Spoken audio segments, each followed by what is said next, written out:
का रुख कर लेते हैं। अखिलेश यादव पहुंचे हुए हैं, संबोधित कर रहे हैं, सुनेंगे।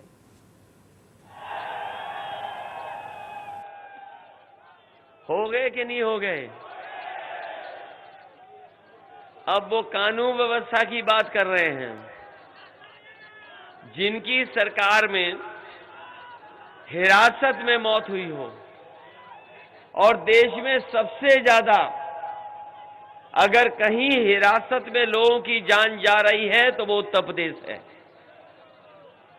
और इनके लोग वसूली के लिए बताओ व्यापारी की जान ली कि नहीं ली? आपको याद होगा कि गोरखपुर में एक व्यापारी अपने कारोबार के लिए गया था।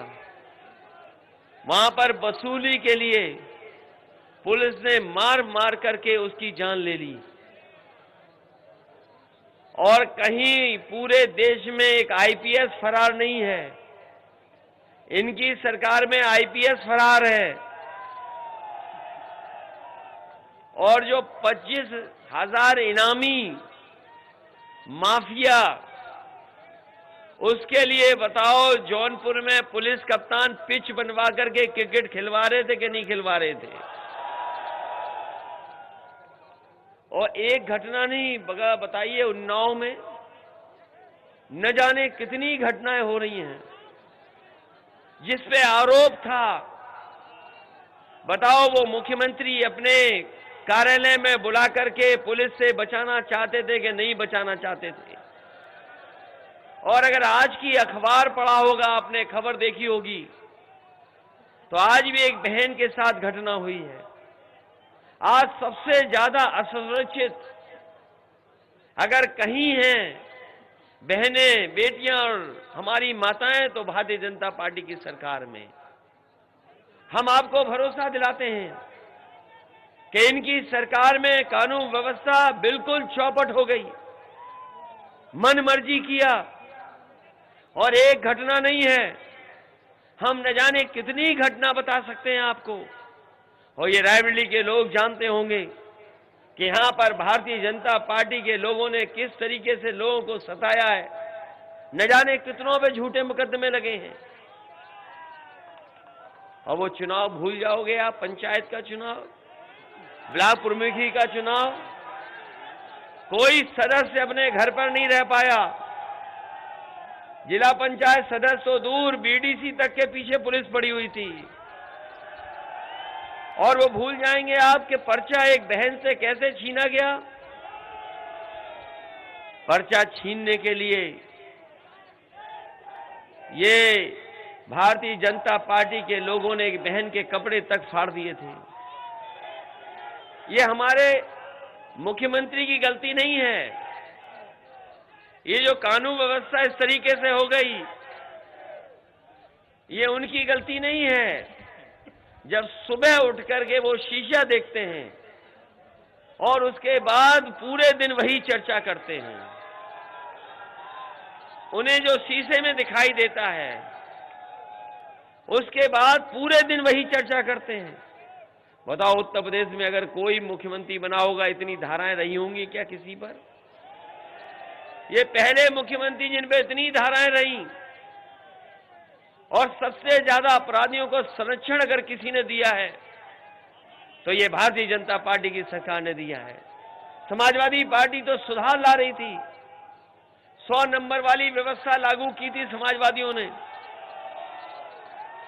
और घटना हो जाए कहीं पर भी, गांव में झगड़ा हो जाए, खेत में झगड़ा हो जाए, गरीब को कोई परेशान करे तो फोन मिला करके पुलिस बुला सकता था, उसे थाने में जाने की जरूरत नहीं थी।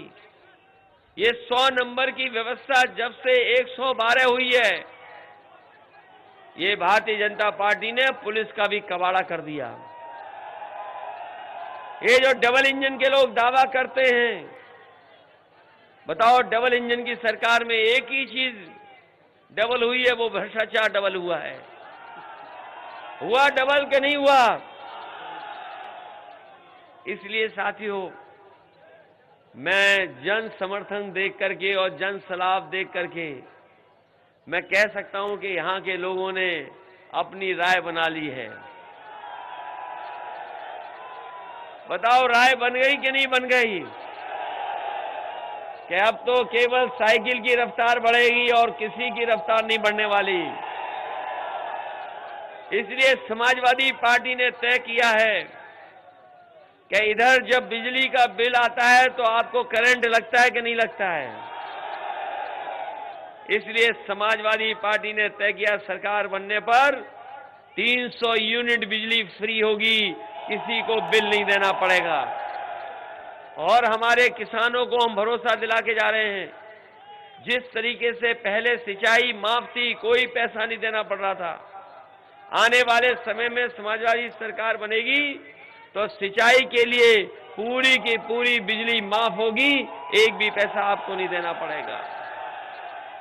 हमारे सरकारी कर्मचारी जानते होंगे, पुरानी पेंशन बहाल को लेकर के बहुत मांग कर रहे थे कि पुरानी पेंशन बहाल हो। समाजवादी पार्टी ने तय कर दिया है सरकार बनने पर पुरानी पेंशन बहाल हो जाएगी।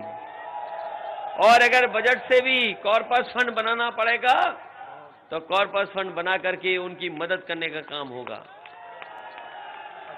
ये हमें नौजवानों के हाथ में मोबाइल दिखाई दे रहे हैं, स्मार्टफोन,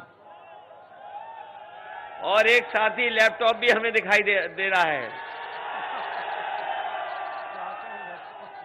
इधर आपने देखा होगा जब चुनाव की तारीख आ रही थी तो हमारे बाबा मुख्यमंत्री ने बहुत स्मार्टफोन बांटे,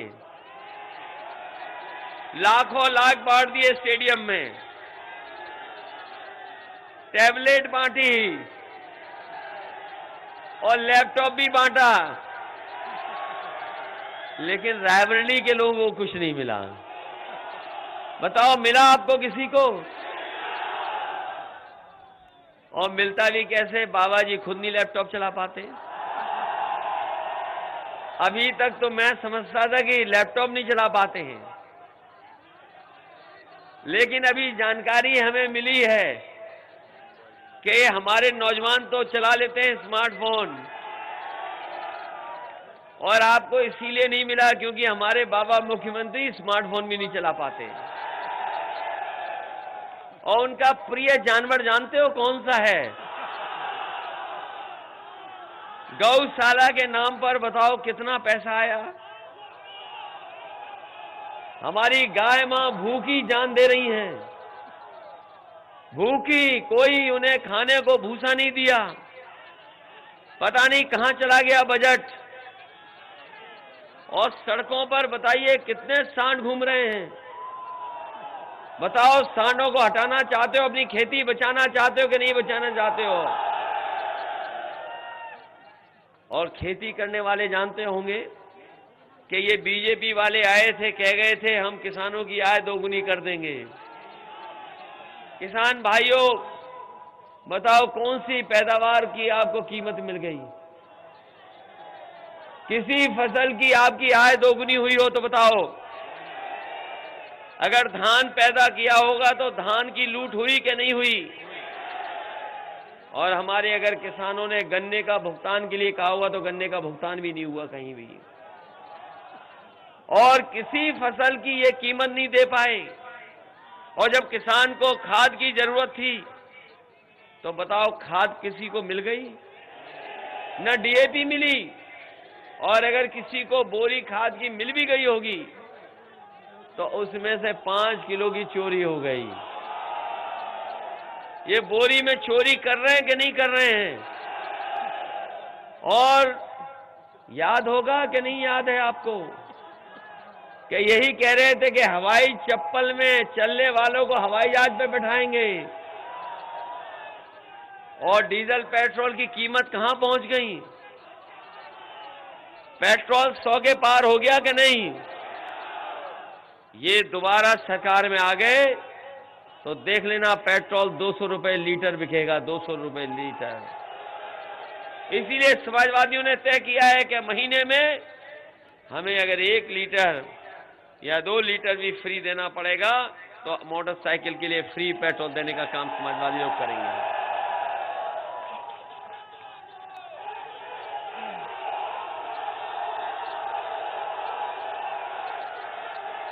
इनके भाषण सुने बीजेपी वालों के आपने? अभी प्रधानमंत्री बोल रहे थे कुछ दिन पहले यहीं पर बगल में, कल प्रधानमंत्री बोल रहे थे यहां पर। एक बोल रहे थे बुंदेलखंड में, एक बोल रहे थे हाथरस में, एक बोल रहे थे बाराबंकी में। कभी इनका भाषण ध्यान से सुनना आप, और जब ध्यान से सुनोगे और आकलन करोगे तो आप पाओगे कि इनके जो छोटे नेता हैं वो छोटा झूठ बोल रहे हैं, जो इनके बड़े नेता हैं बड़ा झूठ बोल रहे हैं, और जो सबसे बड़े हैं वो सबसे बड़ा झूठ बोल रहे हैं। ये बात सही है कि नहीं है? इनसे ज्यादा झूठ बोलने वाली पार्टी कोई नहीं हो सकती जितना भारतीय जनता पार्टी के लोग झूठ बोल रहे हैं। इन्होंने नौजवानों को सपने दिखाए कि नौकरी मिल जाएगी, रोजगार मिल जाएगा। हमारे नौजवान 5 साल इंतजार करते रहे कि ये सरकार नौकरी रोजगार देगी, लेकिन 5 साल इंतजार में ही कट गए। बताओ, इंतजार में कट गए कि नहीं कट गए? और ये बीएड वाले जानते होंगे आपको कितना लड़ना पड़ा, कब से संघर्ष कर रहे हैं आप लोग। आपने हमारा घोषणा पत्र तो देख लिया होगा, इसमें शामिल कर दी हैं हमने आपकी चीजें, और न केवल आपके लिए बल्कि टीटी के साथ साथ बीटीसी, बीएड, बीपीडी और हमारे शिक्षा मित्रों की भी बहुत जान गई है। इन सबको नौकरी देना, इनको समायोजित करना, इनके साथ साथ ये हमारे पढ़े लिखे नौजवान जानते होंगे 11 लाख पद खाली हैं सरकार के, 11 लाख पद खाली हैं। उन पदों को भर करके अपने नौजवानों को नौकरी और रोजगार देने का काम करेंगे। ये जो गर्मी निकालने की बात कर रहे हैं, जो भाप हो गए हैं और वोट पड़ेगा उस दिन धुआं हो जाएंगे, हम उन्हें कहना चाहते हो, आप गर्मी निकालना चाहते हो, समाजवादी सरकार बनेगी तो अपने नौजवानों को फौज में और पुलिस में नौकरी देने के लिए नौकरी निकालने का काम करेंगे।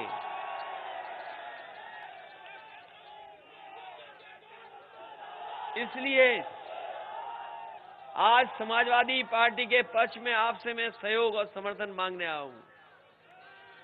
बताओ, हमारा सहयोग करोगे कि नहीं करोगे? हमारा घोषणा पत्र पढ़ लें, ये हमारा वचन पत्र है, और समाजवादी पार्टी की कथनी और करनी में कभी भेद नहीं पाए होगा। अगर वादा किया तो वो कर करके दिखाया। अगर हमारे सरकार बनी, हम लोगों को अगर मौका मिला, जब पहले भी मौका दिया था, यहां पर एम्स अगर किसी की वजह से बना है तो समाजवादी पार्टी की देन है, जिसने जमीन देकर के एम्स को रायबरेली में बनाने का काम किया।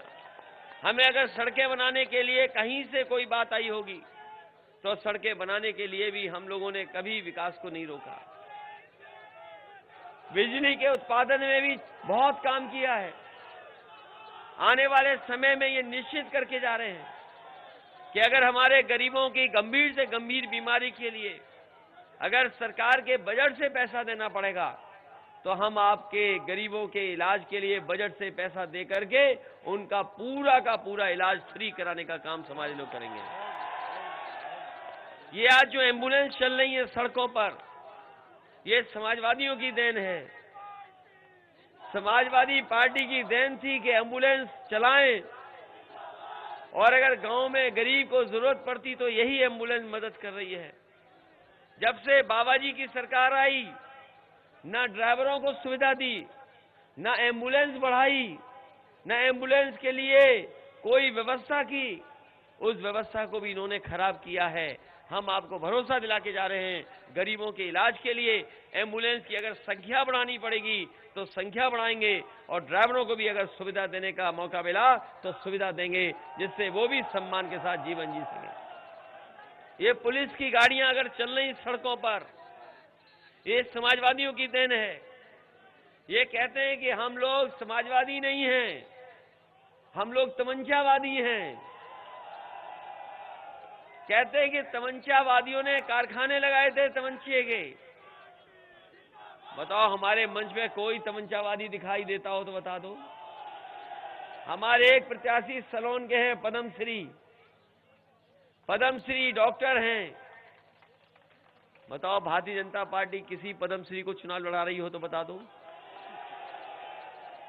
और तमंचे का लाइसेंस देख लेना किनके पास है। हम पे तो कोई लाइसेंस नहीं है, हम पे तो कोई लाइसेंस नहीं है। अगर किसी पर है तमंचा तो आप जानते होंगे किन पर है तमंचा। लेकिन हम अपने तमाम लोगों को भरोसा दिला के जा रहे हैं कि जिस तरीके से पुलिस के लिए 100 नंबर व्यवस्था दी थी, अगर हमें कानून व्यवस्था को ठीक रखने